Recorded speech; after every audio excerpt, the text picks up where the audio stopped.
We're gonna see how to draft HVAC networks with AUTOFLUID and import them in BricsCAD BIM. Open the model in BricsCAD BIM.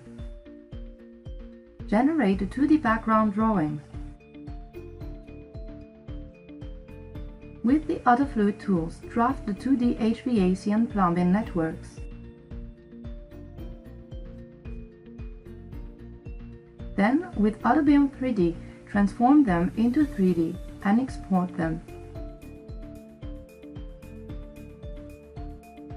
You can now import the 3D networks in the model.